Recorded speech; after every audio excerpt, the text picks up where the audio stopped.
In the United States, cancer is the second leading cause of death, and almost 1,600 people die from cancer every day.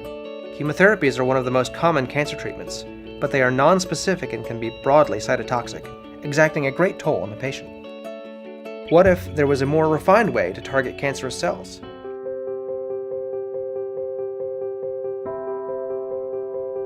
I've lived in Marin County since 1987, and I originally grew up in Scotland, emigrated to Canada when I was a 10-year-old kid, and moved to California in 1979 to go to grad school. I was born in the city and then did most of my growing up in Deadwood City, or otherwise known as Redwood City. It was in a rock band for a while. Back then the goal was to make it to the Ed Sullivan Show. And then of course the Vietnam War was getting in the way, so I joined the Air Force. And 20 years and then came right back to Redwood City with a job. So that was kind of unusual to be able to come back home. So it was about almost exactly a year ago, April 23rd of last year, I was formally diagnosed with pancreatic cancer. I've always very much enjoyed food, being in the restaurant business. And by last March of 2015, I had really lost my appetite. I wasn't feeling good. Checked out my symptoms, unfortunately on Google. It didn't look terribly good. And I met a gastroenterologist that told me that he thought it was pancreatic cancer.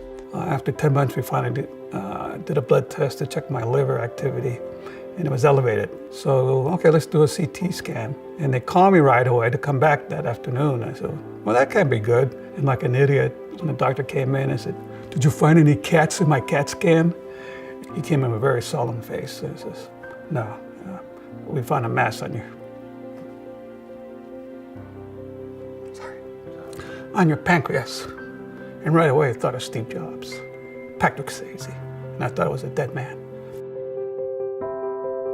The good news was that it had blocked my bile duct, so it seemed like I was going to be a candidate to have Whipple surgery, which is a very major form of surgery, but it's really one of the few chances one has with pancreatic cancer to actually survive and beat it. By that time, I was extraordinarily sick. So I was in hospital for 12 days, intensive care for 3 days. I started chemotherapy at the end of June, and I did 6 months of chemotherapy once a week for 3 weeks in a row, and I got a week off. I tended to like the week off best, but it really wasn't that big a deal. In February, I had my first CAT scan after the chemo had ended. Apparently my cancer had metastasized. I went through a regimen of chemo. The goal was to kill the fast-growing cells. Well, it didn't get them all. And so then your next choice really becomes a regimen of much stronger chemotherapy. That probably can beat it back for a while, but eventually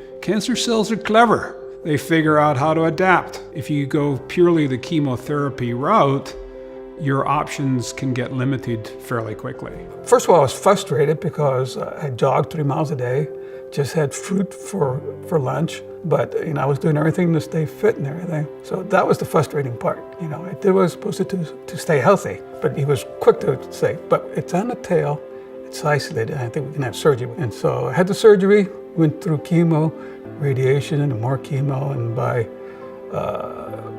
March of 2013, I was cancer-free. Now we're happy again. So it's the start of the roller coaster ride.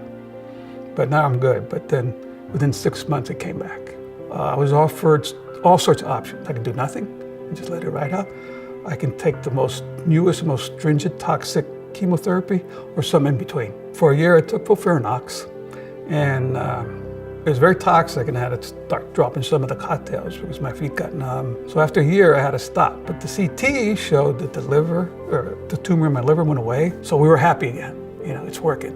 I just needed to take a break from the chemo, so I took a 3-month break. But during that 3 months, they all came back to the liver, to the lungs. This is the roller coaster ride. So we went back on the chemo, and for 3 months, it was still progressing, but at a slower rate. So it was working, but it made me eligible for my second clinical trial. I'd certainly read quite a bit about immunology, and I know that documented wise, it hasn't necessarily performed admirably in terms of pancreatic cancer, but they've had a lot of success with it, particularly with melanoma and lung cancer from what I've read. There's lots of information in terms of how people believe this is the new wave of treatment in terms of cancer, which is about firing up your body's own immune defenses to be able to combat cancer. I started the immunology trial basically in March. I go to the hospital once every 3 weeks, usually for, it's an intensive 2 or 3 days. Then I get my life back for 3 weeks, and so that's really good. I've only been through the first 2 cycles of it so far. I'm hopeful that it's working, but I don't really know if it's working. Firing up your body's own immune defenses to be able to combat cancer. Find cancer cells, kill them is the objective. Essentially is to get the immune system to fight cancer. Chemo, on the other hand, is strictly there to kill any fast dividing cells, both cancerous and living. Hence you lose the hair and you have side effects like neuropathy in the legs and hands. With immunology therapy, it's focused totally on the immune system attacking cancer cells. For me, I'm a Star Trek fan, so I felt like I'm boldly going where no person has gone before. And so I was excited about that.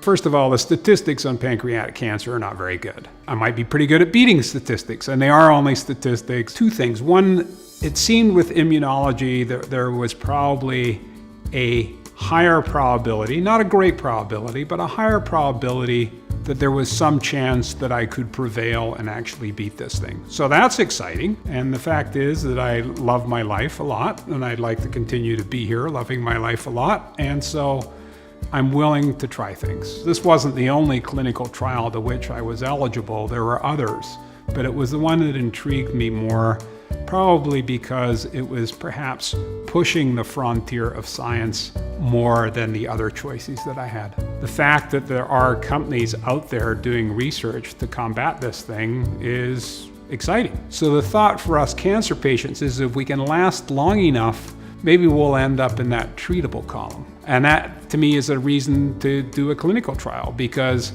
it gives you another bunch of options in terms of your treatment. The fact that Arduro is doing that work, as far as I'm concerned, is hopeful for me, because somebody's working on my problem, because the restaurateurs aren't going to be that good at it. The fact that you have an opportunity to have hope that probably stimulates my immune system, right? With pancreatic cancer, back then it was only a 5% survival rate to 5 years. It's up to 7% now, or 9% now.